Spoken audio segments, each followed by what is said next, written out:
petit post sur les réseaux sociaux vous promettant de vous parler de la formation aujourd'hui et comment se faisait la formation, comment elle était organisée et comment elle peut se faire à partir de demain. En fait, c'est ce que je vous propose tout simplement. N'oubliez pas, si vous voulez continuer à suivre ces informations, ces conseils, ces idées, de vous abonner à la fin sur la page. Comme ça, vous ne louperez aucune de mes vidéos. Merci. Alors, la question était, pourquoi payer une formation qui ne vous convient pas? Pendant des années, les formations étaient organisées, c'était très bien, financé, c'était très bien. Mais quand on rentrait en formation, on rentrait pour un laps de temps, bon, ça pouvait être une semaine, 15 jours, 5 mois, 6 mois, 2 ans, selon ce qu'on voulait faire. Et on suivait un cursus, on était plusieurs à suivre le même cursus, qui était cohérent, qui était fabriqué par des référentiels, qui était fabriqué par des formateurs, pour organiser ce qu'on appelle le déroulé pédagogique, pour que ce soit le plus cohérent possible dans l'évolution et l'acquisition des compétences. Et il y avait plusieurs domaines, plusieurs matières entre guillemets, c'était comme ça que c'était fait. Alors on va voir maintenant quelles les problématiques, quelles sont les solutions apportées et les évolutions, et surtout se servir de la technique actuelle pour améliorer la qualité et que vous soyez vous, responsable de votre formation et maître d'œuvre de votre formation. Alors les questions étaient simples. Il y avait 8 questions. La première question était, qu'est-ce qui coûte le plus dans une formation? La deuxième question, c'est, avons-nous tous besoin de l'ensemble de la formation, de toute la formation? Est-ce qu'on a tous les mêmes besoins? Avons-nous tous le même parcours? Avons-nous tous les mêmes compétences et la même expérience? Apprenons-nous tous de la même manière et au même rythme, avec les mêmes canaux? Avons-nous tous du temps monopolisé en exclusivité pour une formation? Est-ce qu'on peut mettre sa vie entre parenthèses pendant un laps de temps pour se consacrer purement à une formation? Ce qui veut dire que, est-ce que je peux me former même si je travaille? Est-ce que j'ai le droit de m'améliorer ou est-ce que je peux me former que entre 2 jobs où j'ai un petit peu de temps libre pour me perfectionner? Pourquoi la formation doit-elle se faire exclusivement dans un lieu et en groupe? Est-ce que c'est obligatoire dans une formation de se déplacer à l'autre bout de la France, souvent, dans une salle, une journée entière, enfermée? Alors oui, les organismes de formation aujourd'hui sont dynamiques, il y a des beaux ateliers, voilà. Mais est-ce qu'on est obligé d'être assis en classe? Cette notion de retourner à l'école, de classe, est-ce qu'elle est obligatoire ou pas? Et pourquoi se former sur une seule fois? Pourquoi dire je vais faire une formation sur 6 mois et après je referai une formation dans 2, 3, 4, 5 ans à venir, que j'aurai capitalisé suffisamment de fonds pour refaire une formation? Est-ce que j'ai pas besoin d'apprendre tous les jours finalement, un peu de temps en temps, quand j'en ai besoin, quand j'en ai envie? Et pourquoi ne pas me former tout au long de ma vie? C'était la question. D'accord? Donc je vais répondre à ces questions très rapidement. Mais précisément, qu'est-ce qui coûte le plus dans une formation? Comment s'organise une formation? Une formation, c'est un ensemble de choses et de personnes. Il y a d'abord un service dans une formation, un service administratif, qui gère l'administratif de la formation. C'est un administratif assez lourd, puisqu'on doit connaître les candidats, accompagner les candidats, valider les compétences des candidats et les amener à la réussite et au placement. Donc à plusieurs personnes, il y a des tas de documents, on a des comptes à rendre, que ce soit des comptes à rendre au niveau de la formation professionnelle pour adultes, que ce soit des comptes à rendre au niveau des financeurs, parce que l'administratif s'occupe aussi de toutes ces relations-là avec les différents financeurs, c'est-à-dire ce qui va rémunérer la formation, qui va payer la formation, et ce qui va aussi bien souvent apporter une rémunération aux apprenants. Voilà, donc il y a des appels d'offres, il y a beaucoup de choses, donc ça coûte énormément. Et après il y a toute la partie dans l'administratif qui va être le suivi et l'accompagnement de l'ensemble des formateurs. Et ça, c'est le deuxième point financier d'un organisme de formation, c'est les formateurs. Alors oui, il faut des formateurs compétents, qui soient là, qui soient précis, qui accompagnent chaque candidat. Mais un formateur, c'est sa vie, donc ça coûte cher. D'accord? Et la question que je pose, c'est, a-t-on toujours besoin du formateur sur site? Est-ce qu'il n'y a pas des formations qui peuvent se faire différemment? Est-ce que ce qui coûte cher, finalement, c'est le formateur qui se répète, de session en session, qui répète exactement les mêmes choses? Par contre, il va s'adapter à chaque fois, où il va être à quelque chose de plus technique, de plus individualiste, d'accompagnement et de validation des compétences. Est-ce qu'on a besoin du formateur à chaque fois?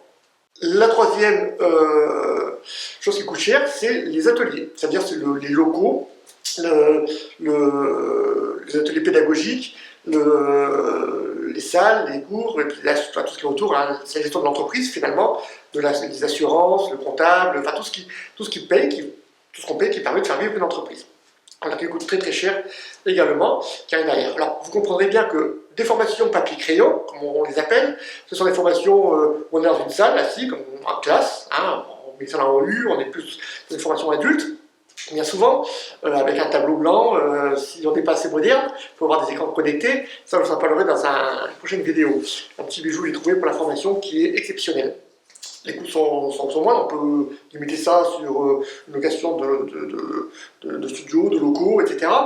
Par contre, dès qu'on touche à des ateliers, alors je pense à la maçonnerie, à la plomberie, à l'hôtellerie-restauration, voilà, il faut des cuisines, il faut des chambres, il faut une salle de restaurant, il faut, et ça coûte. Et finalement, ça c'est financé que pendant les périodes de formation courtes, et le reste du temps, et c'est du coup qui continue, c'est des frais fixes qui continuent à tourner, et il faut bien les rentabiliser à un moment, ces frais fixes. Voilà, donc ce qui coûte cher de la formation. Donc, est-ce qu'il y a des solutions? Oui, il y a des solutions. Avons-nous tous les mêmes besoins? Est-ce que quelqu'un qui démarre dans le métier, qui a 17-18 ans, 16-17-18 ans, a les mêmes besoins que quelqu'un qui a 40 ans et qui change de métier tout simplement, voilà, qui se reconvertit et qui va faire. Je prends un exemple tout bête. Est-ce qu'une personne qui a 40 ans a les mêmes besoins pour passer un CAP cuisine qu'une personne qui a 16 ans? La réponse est claire, elle est non. La personne qui a 40 ans a un vécu, a une expérience, même si elle n'avait pas eu de bac à l'époque, elle a un niveau bac parce qu'elle a acquis les compétences, les connaissances également tout au long de sa vie. Donc elle n'est pas obligée de passer, par exemple, je donne un exemple, autant d'heures en mathématiques que la personne qui a 16 ans qui, elle, découvre certaines choses de mathématiques. Voilà. Donc le temps n'est pas le même et la faculté, la rapidité de compréhension ne sera pas la même puisque la personne qui est plus âgée, qui a plus d'expérience, va se servir de ses références pour acquérir les nouvelles compétences. Voilà, donc ce n'est pas la même chose. Également sur les gestes techniques, dans certains cas, les gestes techniques, si demain je devais passer un titre pro de plombier, j'ai déjà changé des kilomètres de toilettes chez moi, j'ai déjà resserré des robinets, changé de robinet, donc j'ai des gestes, même si je ne suis pas plombier, il y a des gestes que je maîtrise, je connais un peu les outils, je connais un peu le système de fonctionnement de typage, etc., etc. Donc du coup, j'aurais besoin de beaucoup moins de temps pour me parfaire par rapport à quelqu'un qui découvre la première fois comment ça fonctionne, des tubes et de la colle, etc., etc. Voilà. Donc, on n'a pas tous les mêmes besoins. Avons tous le même parcours? Non, je viens de vous le dire. Hein, y a des gens qui ont un parcours parallèle, ou alors qui sont dans le métier et qui veulent simplement se bonifier. Quelqu'un peut débuter en disant voilà, je voudrais apprendre parce que voilà, j'ai 20 ans maintenant, 25 ans, je sens que j'ai la fibre, je veux me lancer dans la négociation, j'ai besoin d'apprendre l'étude du comportement, j'ai besoin d'apprendre ces choses-là. On va partir à zéro, on va apprendre déjà à se connaître, à évoluer, à maîtriser, à ne pas abuser, à ne pas se tromper, à ne pas devenir pervers dans l'étude, grosso modo, mais être toujours bienveillant, etc. Une personne qui est beaucoup plus âgée, qui est déjà dans le chef d'entreprise, elle a besoin de rectification, de mieux comprendre ses débordements ou ses erreurs pour mieux communiquer, pour mieux fédérer son équipe autour d'elle. Ce ne seront donc pas les mêmes besoins. Voilà, donc ça vient du parcours. Le parcours est différent. Il y en a qui a un vécu, il a des références. Il va pouvoir dire ouais, mais à tel endroit, à tel moment, je me suis trompé. Qu'est-ce que j'ai fait? Ben, on va en parler et on va justement utiliser cet exemple pour s'améliorer. Voilà. Alors, avons tous les mêmes compétences et expériences? Donc non, je viens de le signifier. Apprenons tous de la même manière et au même rythme? Non. Voilà, il y a des gens qui ont une faculté, ça va dépendre de la motivation, ça va dépendre aussi de l'objectif. Il y a des gens qui vont avoir besoin d'apprendre quelque chose parce qu'ils ont un objectif immédiat d'aller au travail, parce que c'est un problème financier, d'installation, j'ai besoin de travailler pour manger, pour acheter une maison, pour vivre avec ma famille. Donc la motivation ne sera pas la même qu'une personne finalement qui va faire une formation parce qu'elle est entre deux, elle a 2-3 mois à perdre et elle va aller lui dire tiens pourquoi pas, je vais aller m'amuser, je vais apprendre à faire du faire-bar ou je vais apprendre à faire des cocktails, puis dans ma vie je n'en ferai jamais à part quand je fais une brunch chez moi avec les copains. Aucun intérêt et c'est mélanger ces personnes-là, c'est compliqué puisqu'il y a des personnes qui vont être moins à l'écoute et qui vont retarder l'avancée de la formation et qui vont donc pénaliser les personnes qui vont être concentrées et qui vont apprendre 2 fois plus sur la formation. D'ailleurs, c'est un autre problème de la formation. Quand on fait une formation, il y a un référentiel, et ce référentiel-là, on le suit à la lettre. Ce qui veut dire que des personnes, sauf certains organismes, évidemment, nous, on en fait partie, ces personnes-là, si elles ont acquis les compétences, on s'arrête là. Le but du jeu, c'est de les amener plus loin et de leur dire, bah non, puisque vous avez acquis cette compétence-là, vous avez appris à faire un bilan, c'est pas compris dans le programme, mais maintenant je vais vous apprendre à l'analyser parce que vous avez du temps à consacrer. Voilà. Voilà. Mais ça va être quelque chose qui va être à gérer au quotidien dans un groupe avec différents éléments, ce qui complique un peu la formation. Alors les formateurs expérimentés, évidemment, ils y arrivent très bien. C'est plus compliqué pour des formateurs débutants, mais bon, on doit apprendre. Mais justement, c'est là où les solutions peuvent être différentes et différenciées. Alors, nous avons tous du temps monopolisé en exclusivité pour la formation. Cette réponse-là est simple. Non, il y a des gens qui travaillent du matin au soir, du lundi au vendredi, ou samedi, dimanche, mais ils ont quand même envie d'apprendre des choses. Ils ont envie d'évoluer, ils ont envie d'apprendre de nouvelles techniques. Alors aujourd'hui, c'est vrai qu'avec l'informatique, on va sur YouTube, on va dans un tuto, on essaie d'apprendre. Mais un tuto, c'est une démonstration, c'est une explication. C'est très bien, bravo. La formation, elle va aller au-delà du simple tuto. Voilà. Donc c'est pour ça qu'il faut utiliser tous ces petits systèmes pour arriver à une formation qui soit différente et d'une liberté totale. Vous apprendrez que ce que vous voulez apprendre et ce que vous avez besoin pour évoluer dans votre carrière et dans votre vie personnelle. Pourquoi la formation doit-elle se faire exclusivement dans un lieu commun? Parce que c'est la seule solution que l'on a pour rentabiliser, comme je vous l'ai dit tout à l'heure, une formation. C'est faire venir les gens, les avoir en face, les accompagner, créer une dynamique de groupe. C'est-à-dire qu'un jour, il y a quelqu'un qui est un peu plus faible, un peu plus fragile, donc c'est les autres qui vont le tirer en disant « Ouais, mais nous, on a envie d'avancer, donc il vient avancer avec nous ». On va créer cette dynamique de groupe-là en tant que formateur, c'est ce qu'on fait en début d'année. Et le but, c'est que tout le monde arrive dans le timing, à la fin, à la réussite, c'est-à-dire au diplôme et à l'emploi. Voilà. Donc c'est pour ça que ça se fait toujours dans le mieux. Mais finalement, pourquoi obliger quelqu'un qui n'a pas envie de travailler aujourd'hui à travailler, alors que le lendemain, il sera 2 fois plus efficace? Réfléchissez. Pourquoi se former une seule fois tout le long de sa vie? La question aussi, encore une fois, elle est simple. Non, on doit se former tous les jours. Au travail, on se forme tous les jours. Quand on rencontre des gens, on se forme tous les jours. Quand on écoute les informations, on se forme tous les jours. Quand on lit le journal, on se forme. D'accord? On apprend, alors, il y a des choses, c'est des informations.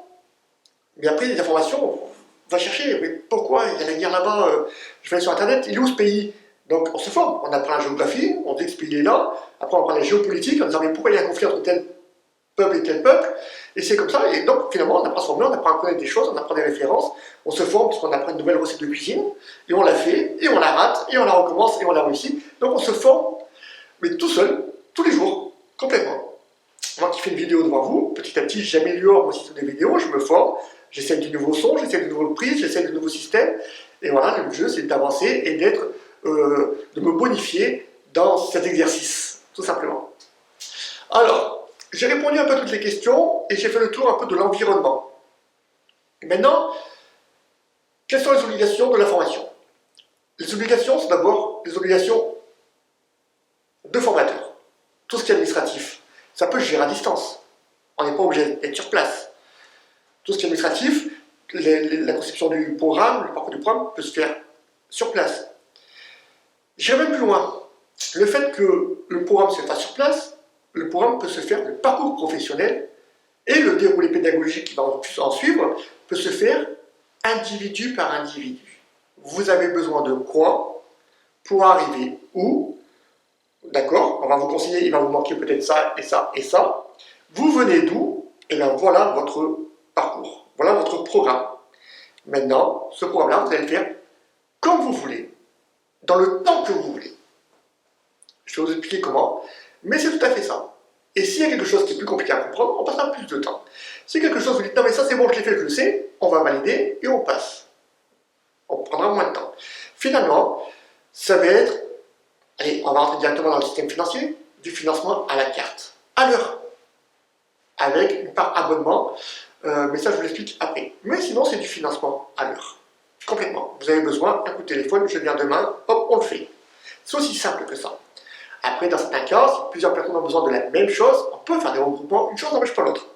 Mais ça diminue considérablement le coût de la formation et ça diminue considérablement le face-à-face, le fait de vous déplacer, d'engager des frais, de vous dire dans un local, mais ce local-là sera adapté à la formation. À ce moment-là, vous bénéficierez de tous les outils nécessaires pour faire cette formation-là. Ça ne sera pas un but à gaz sur une planche en bois, hein, ce sera une vraie cuisine, ce ne sera pas un ordinateur en carton et on fait semblant de prendre la réservation avec un téléphone, c'est un téléphone encore en filaire avec le cadran qui n'est pas branché, non, ce sera un vrai téléphone avec quelqu'un de vrai qui appelle au téléphone, etc. etc. Voilà. Si vous voulez une négociation commerciale, on organisera une vraie réunion, une vraie organisation commerciale. Voilà. Tout sera fait dans un vrai bureau et tout sera fait dans les règles de l'art pour justement vous mettre en situation. La différence, elle va être là. Donc tout ce qui est administratif, le suivi, les rémunérations, finalement, les actes de présence, tout peut se faire à distance. Vous n'avez pas besoin de vous déplacer. Voilà. Il y aura un moment de rencontre qui doit se faire avec. En ce qui me concerne, moi, Stéphane Mizeau, voilà, qui se fera pour que je puisse valider vos compétences, pour que je puisse mieux vous comprendre, pour que je puisse mieux vous accompagner.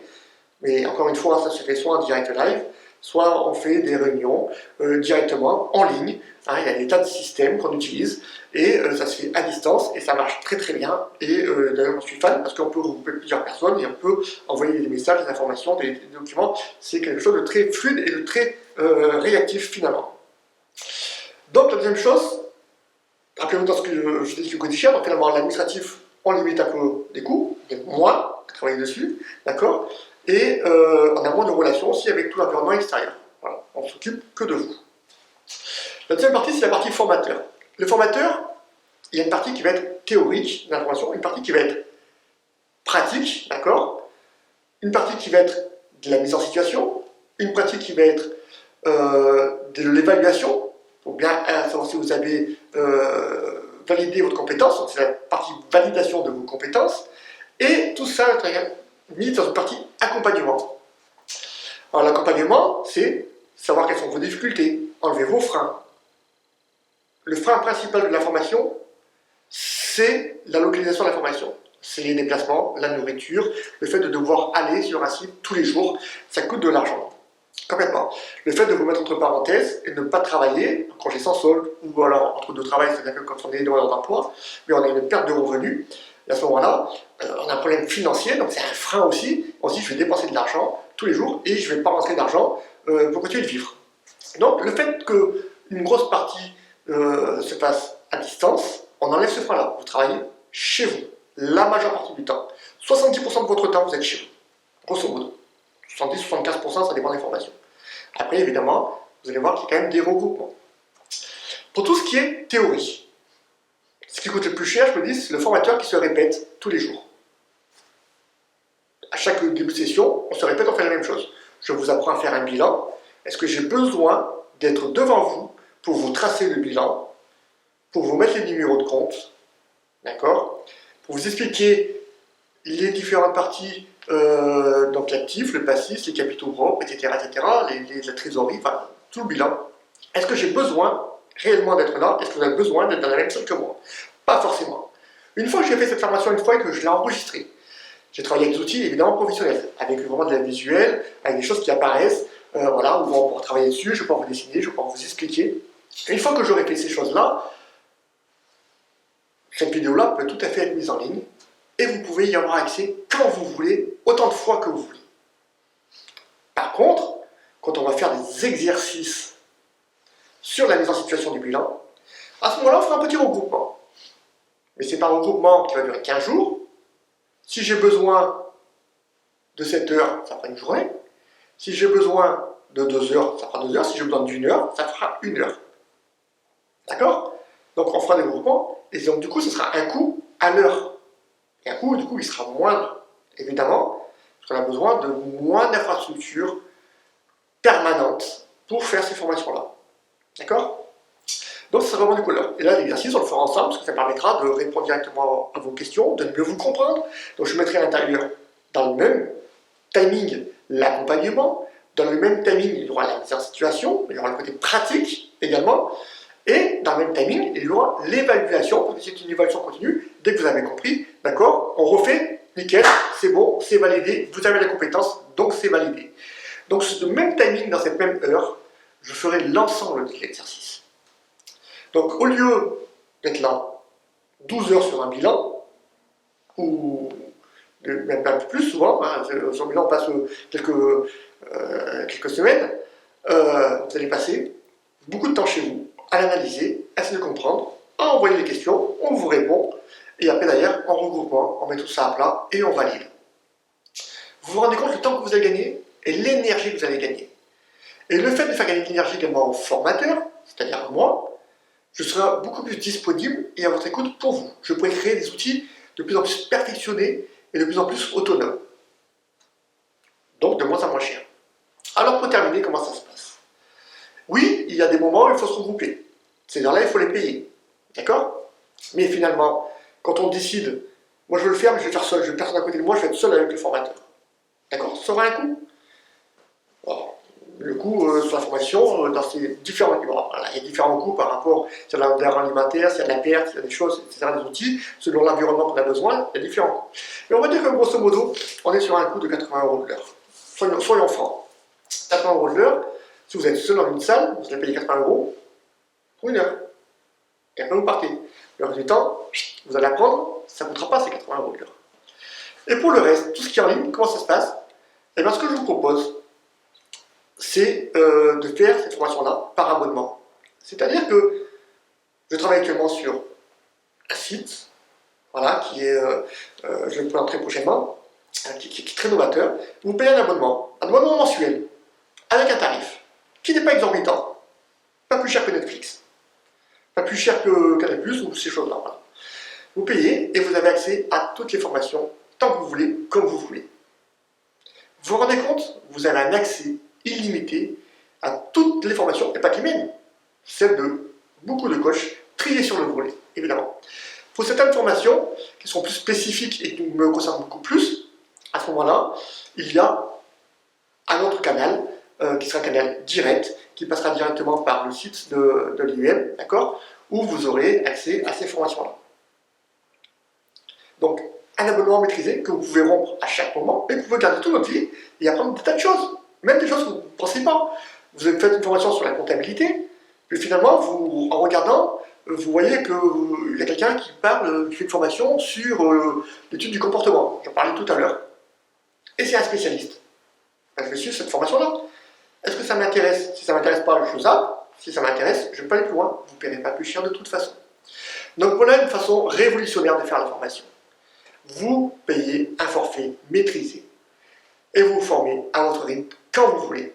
Vous demandez les regroupements pour avancer, ou vous avez un parcours qui est prévu, avec une date, à quelle date il faut les terminer, et vous faites les formations. Et vous suivez. On crée, mais il y a pas des regroupements qui peuvent se faire sur place, qui peuvent se faire aussi, voilà, on peut délocaliser, on peut le faire à distance, on peut faire des regroupements, si vous êtes au bout de la France, en ligne, directement, une caméra, je peux vous apprendre, même avec cuisiner avec une caméra et différentes choses, comme je peux vous apprendre la comptabilité en direct live, et on a un forum, et on communique directement ensemble. Voilà. Voilà une façon de faire la formation. Ce qui veut dire qu'une formation, demain, vous coûtera 70% de moins que ce qu'elle coûte aujourd'hui. Et vous maîtrisez la formation. Vous avez un abonnement, et vous avez que 30% du temps, on va dire que vous allez payer 100% de 80 € de l'heure. Vous payerez pour un formateur, hein, c'est une personne, un formateur. Après, s'il y a plusieurs personnes, notamment après derrière, c'est des formations de groupe. On peut d'ailleurs, s'il y a plusieurs personnes qui veulent faire la même formation, ça peut se négocier. Mais vous payerez 30% 80 € et 70% vous payerez un abonnement qui sera aux alentours des 20 € par mois. Voilà, qui donc n'est pas énorme. Et c'est vous qui maîtrisez votre formation. Voilà une façon révolutionnaire. Alors si ça vous intéresse, si vous voulez en savoir plus, déjà, faites comme tous les youtubeurs, ça me fait drôle de faire ça, likez, abonnez-vous, envoyez-moi un message et je vous donnerai beaucoup plus d'informations. A très bientôt. Au revoir.